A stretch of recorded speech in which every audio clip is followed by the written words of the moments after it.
Heidi-ho neighbors, Radio Goji here, and welcome back to Squeeze the World LEGO Marvel Avengers. When we last left off, I talked a lot more about LEGO Dimensions, because that's on the brain right now, so I'm going to talk about it a teeny bit more. I mean, I know there are a lot of things that people would like to see in LEGO Dimensions. A lot of times it's going to be stuff that's too much to ask for. I remember when LEGO Dimensions first came out and people were saying, we want LEGO Star Wars, and LEGO Indiana Jones, and LEGO Marvel, and LEGO Pirates of the Caribbean, but Disney owned all of those things, and at the time, Disney Infinity was a thing, and there's no way in hell they're going to let their licenses be used in a rival Toys to Life game.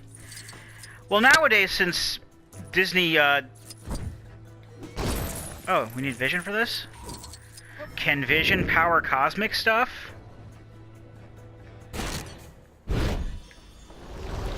I guess so. There you go. I think this cements Stan the Man as the king of cameos. Alright, fair enough. Okay, so anyway, I knew that they weren't going to do all that, because like I said, those were all in Disney Infinity. Except for Indiana Jones, but Indiana Jones is still owned by Disney. A lot of people keep forgetting that, here's a test. Can you power cosmic this? Or is that just Ultron and that was something else completely? No? Okay. I guess that was something else completely then. Maybe telekinesis is something he can do, or... whatever. Okay. I'm done with that. So.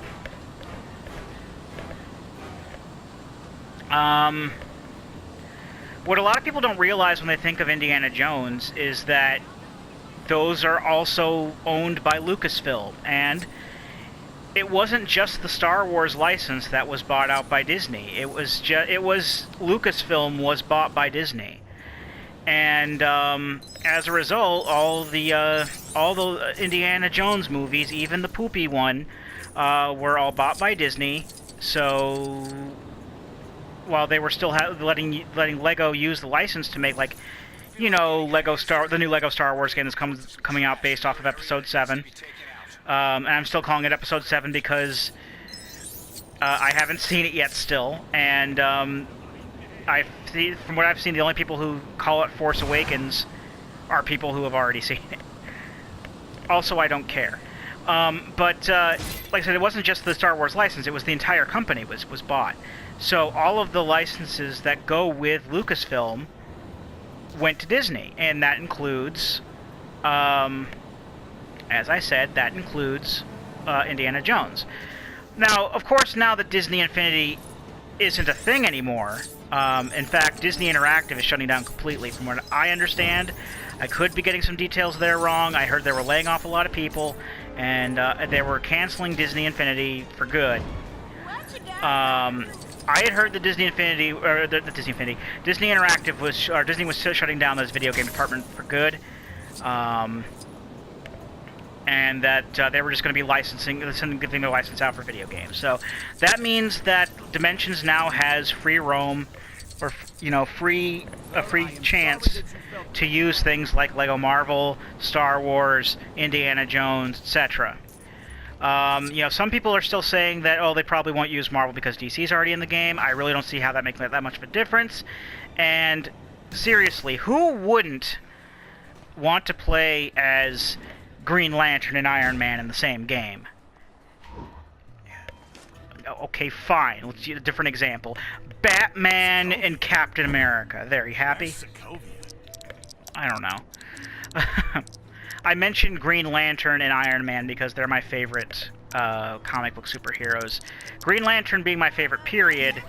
Iron Man, at the very least... I don't know if it's really a second to Green Lantern. I think that it's kind of more the Flash's second. Iron Man is definitely up there, and he's my favorite Marvel superhero at the very least. So he's got that going for him, which is nice. But they got, free roam on Star Wars, Marvel, Indiana Jones, Pirates of the Caribbean. All these things, they can be put in LEGO Dimensions now, as long as they can get the license from Disney, which is, you know, opens up more possibilities. Now, you know, things that I'd like to see, well, they're going to be a little bit too much more to ask. I mean, Airwolf, I mentioned Airwolf a couple of videos ago. Airwolf is my, hands down, bar none, my favorite 80s action show of all time. And as I said before, I love me some A-Team, I love me some Knight Rider, but Airwolf, #1. And if you have A-Team and you have Knight Rider, why not Airwolf? Now, it's not like anyone else is doing anything with the license.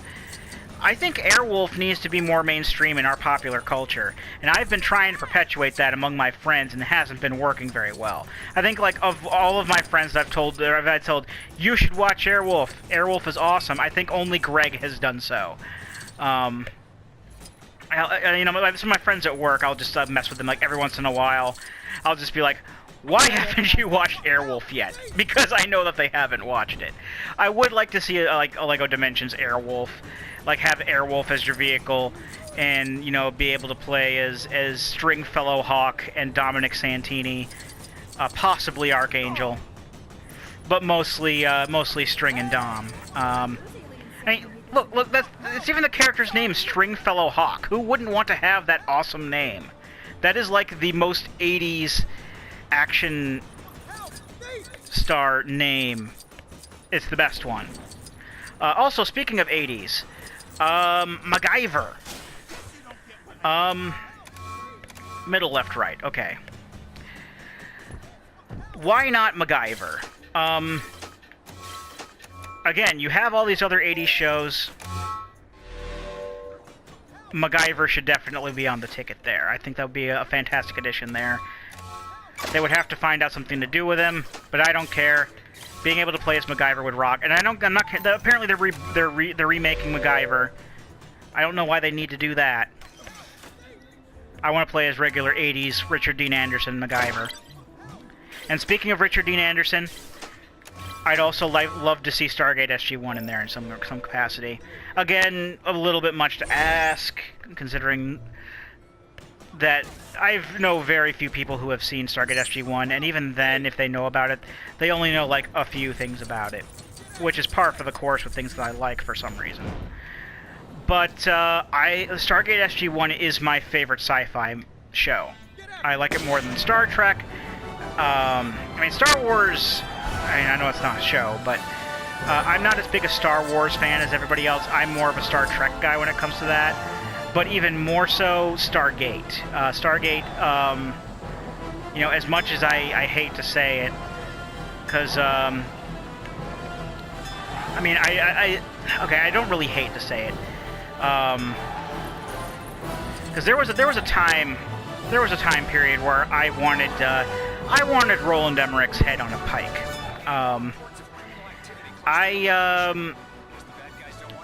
I was following along because I'm a big Godzilla fan, and we all know how he, you know, did that shitty Godzilla movie in the 90s with Matthew Broderick that not even Jean Reno could save, and everyone wanted his head on a platter. And I, of course, followed along with with that and said, yeah, down with Emmerich and Devlin, but. They made some pretty good movies, you guys. Now, I'm not saying that anything like the more recently that Emmerich has more recently done really counts. You know, the Godzilla movie was pretty crap. The Day After Tomorrow was pretty crap. 2012 was pretty crap.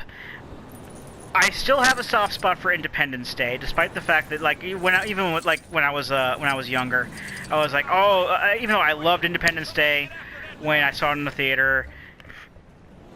I, like, started going on the, you know, some other bandwagon of, like, oh, this is a crappy movie, so I don't like it. But I shouldn't, you know, I'm at a point now where I should stop trying to deny my feelings on things. Independence Day was a fun fucking movie, and I love it. So I'm not going to deny Independence Day. It's whatever, however many days in the sun. And yeah, I just remember that they are doing a sequel based on that. I don't have anything against that. Oh, I didn't mean to pick that up. But Stargate is also one of my favorite movies. I really, really like Stargate. You know, you got Kurt Russell, you got James Spader. What more do you want? Well, I know that they're not in the TV show, but Michael Shanks does a really good job as Daniel Jackson. And, of course, fucking Richard Dean Anderson. You can't go wrong. And Teal'c is one of the best characters on TV. Christopher Judge's Teal'c is awesome. Amanda Tapping as Major / Captain / Colonel Carter. Awesome. Hell, you even got Farscape folks near the end. Farscape is another one I'd like to see. It's something I'd like to see being done with. Yeah, Ben Browder is awesome. Claudia Black was awesome in Farscape. Okay, she was okay in Stargate, but not anywhere near as cool as she was in Farscape. But you know, SG1 is one of my favorite shows. Is my favorite sci-fi show. Period.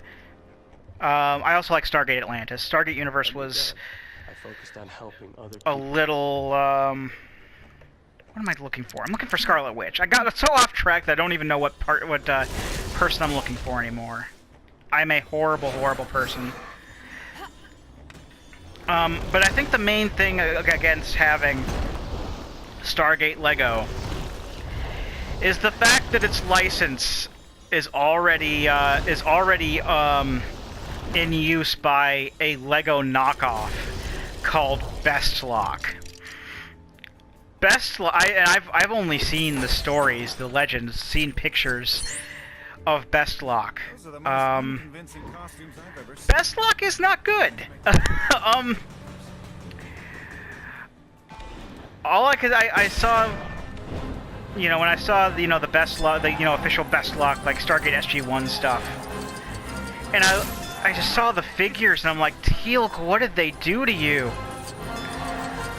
They're terrible. And Star Trek, I know I would like to see Star Trek as well, but Star Trek is the license is owned by a different another different Lego sort of company called Creo or something, CRE-O, and they look not so great either. As well, yes, you know what I mean. All right, shield car, good. Oh god, but that's basically what I'd like to see in Lego Dimensions. So there we go. Like there's like three videos in a row where you got to hear me talk about Lego Dimensions. I'm planning on doing, like I said, I'm planning on doing a live stream of that at some point. Lego Games is going to be a live stream thing because I just can't, like, you know, play this 15 minutes at a time or like an hour and a half at a time. This is what some of these games where I really got to, you know, they're tailor-made to be played for long stretches, you know, with stuff like this. And I didn't even realize how much of a stretch it was going to be going through. I probably shouldn't be doing this with so little time left, but I didn't realize how much of a stretch of time this would be just to do the free roam in this game. Damn. But I've learned my lesson. I've learned so many lessons. And I also have to start planning out my Fez playthrough for when I get done with this and start doing the Fez LP. Start fast flying here, because fuck using vehicles. As I said before, the cars in this game are terrible, and I'd rather not use them if I don't have to. But that's going to be it for this video. Let me get over to this race here. Well, actually, this is a side quest. This is Beth the Waitress again, and we're going to talk to Beth the Waitress next time. I've been Radio Goji, and I'll be here next time. Join me, won't you?